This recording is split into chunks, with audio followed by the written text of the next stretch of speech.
Salam, salam damai sejahtera buat semua anak-anak Tuhan. Puji Tuhan, kita kembali berjumpa dalam duduk bersama di dalam rumah Tuhan, mencintai hadirat Tuhan. Saudara-saudaraku yang kekasih, kita memasuki minggu kedua bulan lingkungan hidup dengan tema pemberitaan tanah dan air dalam karya Allah. Allah bisa saja memakai apapun untuk mengingatkan umat Tuhan akan kasih setianya. Hari ini kita mendengarkan catatan Yehezkiel tentang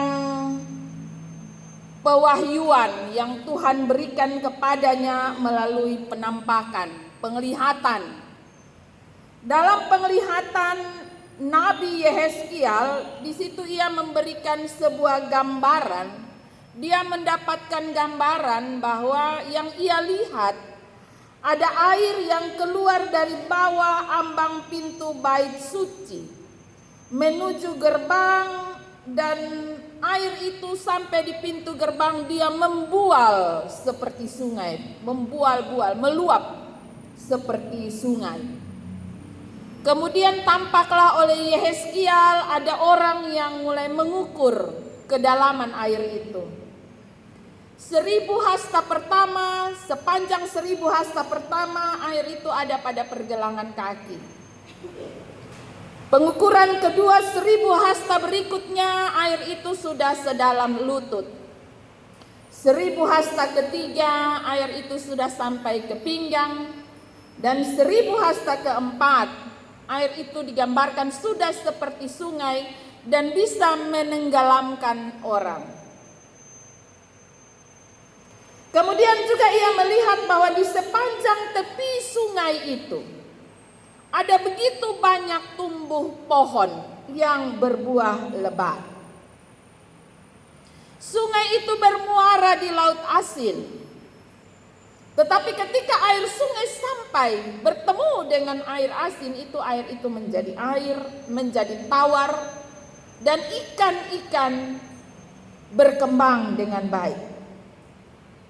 Kemana sungai itu mengalir, makhluk hidup berkeriapan dan hidup. Kemana air sungai itu sampai, bahkan sampai ke air laut pun menjadi tawar dan semuanya bisa hidup. Gambaran sungai yang membawa kehidupan, kesuburan adalah merupakan nubuatan Yehezkiel tentang pemulihan yang akan Allah buat. Bagaimana Allah akan hadir untuk membawa kehidupan, penyembuhan, dan itu dimulai dari dalam rumah Tuhan. Dari dalam rumah Tuhan akan keluar kehidupan yang memberi hidup bagi dunia yang sedang ada di ambang kematian. Sumber air yang keluar dari bait Allah melambangkan kehidupan yang bersumber dari kehadiran Allah. Bersumber dari kehidupan yang bersekutu. Bersumber dari kehidupan umat yang mau belajar untuk mengenali Allah, mengenali hadirat Tuhan. Dan catatan Nabi Yehezkiel itu dimulai dari dalam rumah Tuhan. Karena itu sungguh mengherankan jika ada anak-anak Tuhan yang tidak suka ada di dalam rumah Tuhan. Ada banyak anak-anak Tuhan yang seperti alergi kalau datang ke rumah Tuhan. Tapi hari ini kita belajar bahwa berkat itu dimulai dari dalam rumah Tuhan. Dari sini ada pelajaran bagaimana orang itu bertumbuh. Kita belajar untuk bagaimana hidup bersama-sama, bertumbuh bersama dalam pengenalan yang benar akan Tuhan.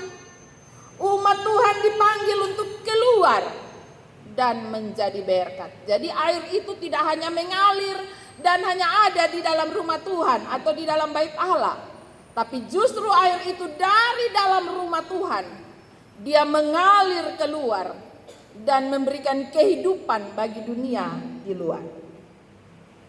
Yehezkiel melihat ada orang yang mengukur kedalaman air tersebut.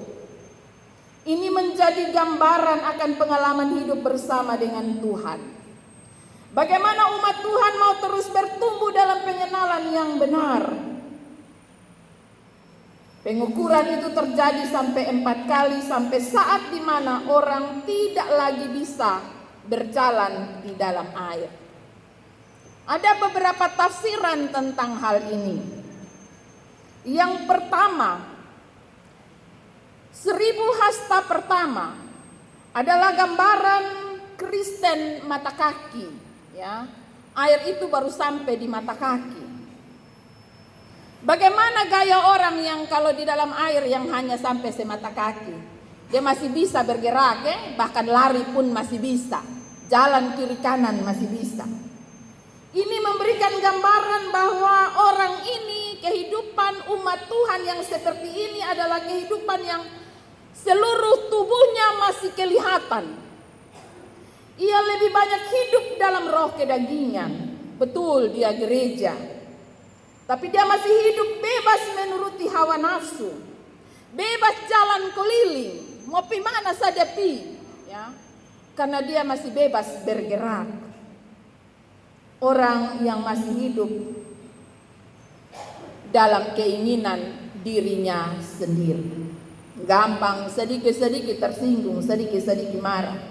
Sebut nama tak salah supaya babai. Yang berikut, 1000 hasta kedua. Ini orang Kristen lutut. Ya. Coba kita masuk di laut. Kalau air sampai lutut, kaki mulai berat. Mau melangkah agak susah. Lari pun agak berat. Orang yang seperti ini orang yang mulai iko bersekutu. Ya, kan dia susun bisa terlalu bergerak banyak. Karena jalan agak susah, maka dia mulai rajin berdoa. Nah, ini Kristen lutut. Ya. Kemudian 1000 hasta ketiga. Air sampai di pinggang. Ini tambah parah. Bisa bergerak banyak. Pada titik ini kita menemukan umat Tuhan yang mulai menyerahkan diri untuk dipakai. Jadi kalau masih di lutut, ketika nama ada di penjaringan majelis, masih sabar dulu. Nanti kalau sampai air sampai di pinggang orang ini, lupangnya dia cepat menyaut, ya. Beta supi ini. Atau ada kala bisa saja dia yang selalu berinisiatif, cek ini minggu ibadat di mana? Kaum bapak ibadat di mana? Kaum perempuan ibadat di mana? Tapi kalau masih di mata kaki biar warta jelas-jelas ibadat di samping rumah, dia masih ada alasan untuk berlari kiri kanan. Ya. Tapi kalau air sampai di pinggang, ini memberikan gambaran orang ini telah memberi diri. Karena dia tahu beresiko kalau dia harus lari. Ia harus menyerahkan diri. Dan ia tahu bahwa ia mau memberi diri untuk dipakai untuk pekerjaan Tuhan. 1000 hasta terakhir kita bertemu dengan orang Kristen yang terbenam. Orang percaya yang sungguh-sungguh berkomitmen untuk taat, setia dan tekun. Orang Kristen yang memberi diri untuk ada di dalam rancangan Tuhan. Umat Tuhan yang memberi diri untuk membiarkan Tuhan mengatur hidupnya. Menyerahkan sepenuh hidupnya bagi kemuliaan Tuhan. Ia memberi diri untuk dibawa oleh sumber hidup itu. Sumber air itu kemana rencana Tuhan membawa dia. Dan kemanapun ia pergi, apapun ia lakukan, seperti gambaran air sungai yang meluap dari dalam rumah Tuhan ini. Bahkan yang asin pun menjadi tawar. Segala yang ada di sekelilingnya merasakan kemurahan dan anugerah Tuhan. Saudara-saudaraku yang kekasih dalam kasih Tuhan kita Yesus Kristus, saat dimana kita menyerahkan diri, semakin dalam, maka kita akan masuk dalam aliran kehidupan dari Tuhan, di mana kita sungguh-sungguh percaya akan rencana Allah melalui kehidupan kita. Bagaimana Allah hadir dalam kehidupan kita, bagaimana Allah pakai hidup kita selalu, sehingga melalui kehidupan kita banyak orang menjadi berkat bagi dunia. Kita melihat arti dari kehadiran sungai tersebut bagi dunia di sekeliling kita. Kita menemukan dalam ayat yang ke-7, di sepanjang sungai tersebut tumbuh amat banyak pohon. Saudara-saudaraku yang kekasih, banyak orang menjadi rindu untuk lebih mengenal Tuhan karena kehadiran kita. Banyak orang menjadi terpengaruh untuk lebih dekat kepada Tuhan karena kehadiran kita. Kita juga berjumpa dengan sungai yang bertemu dengan air asin dan air menjadi tawar, sehingga begitu banyak makhluk berkeriapan. Ya, berkeriapan itu sama seperti orang mau panen ikan di ikan bandeng di kolam itu, kalau air habis, lihat itu ikan numpung berkeriapan ya. Itulah contoh buah-buah anugerah yang bisa terjadi melalui kehidupan anak-anak Tuhan, melalui kehidupan orang-orang percaya.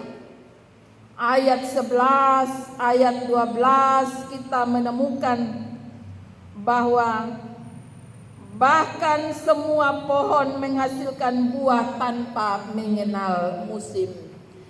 Bagi orang percaya yang seluruh hidupnya ia serahkan untuk dipakai oleh Tuhan, itu dia tidak kenal musim, dia tidak kenal pemalas, dia tidak kenal alasan.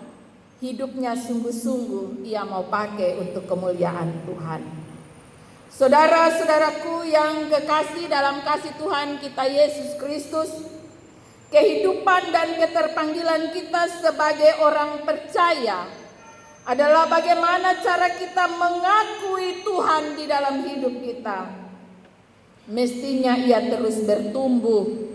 Dia tidak hanya berhenti di pergelangan kaki, dia tidak hanya berhenti di lutut, dia tidak hanya berhenti di pinggang, tapi dia terus bertumbuh sampai benar-benar kita mengalami Yesus secara pribadi dalam hidup kita. Iman yang terus bertumbuh pada saatnya akan menjadi berkat bagi dunia. Saudara-saudaraku yang kekasih, kehadiran umat Tuhan itu mesti dimulai dari kehidupan bersama, bersekutu bersama. Adakala kita begitu egois untuk mengatakan, itu urusan saya dengan Tuhan saya, itu urusan saya dan iman saya, dan kita lupa untuk ada dalam persekutuan yang benar bersama dengan orang percaya di dalam hadirat Tuhan. Di sana kita bertumbuh, di sana kita mengenal Tuhan, di sana kita sungguh-sungguh memfokuskan diri kita pada pengenalan yang benar akan Tuhan, dan dari sana kita keluar untuk menjadi berkat bagi dunia. Saudara-saudaraku yang kekasih, seperti sungai yang mengalir keluar dari dalam rumah Tuhan, demikian pun saya dan saudara, kita dipanggil untuk keluar setelah bergereja, setelah berbakti, setelah bersekutu. Kita kembali ke dalam kehidupan kita, bukan untuk keegoisan dan diri kita sendiri, tetapi untuk dunia yang berada di ambang kehancuran dan kematian. Arti dan kehadiran kita bagi dunia, agar dunia merasakan kemurahan Tuhan, agar dunia bisa hidup kembali, agar dunia bisa memperbaiki diri mereka, memperbaharui diri mereka, dan mereka pun bertumbuh dalam pengenalan yang benar. Saudara-saudaraku yang kekasih, gambaran air bisa dipakai oleh Allah untuk mengingatkan kembali umat Tuhan, umat Israel. Demikian pula saya dan saudara. Melalui penglihatan Nabi Yehezkiel, kita terus belajar bagaimana kita ada dalam kesetiaan kepada Tuhan, dan bagaimana kita sungguh-sungguh menyerahkan diri kita untuk dipakai bagi kemuliaan Tuhan. Tuhan Yesus memberkati firman-Nya, memberkati saya dan saudara, untuk ketika kita kembali dan biarlah nama Tuhan dipermuliakan. Amin.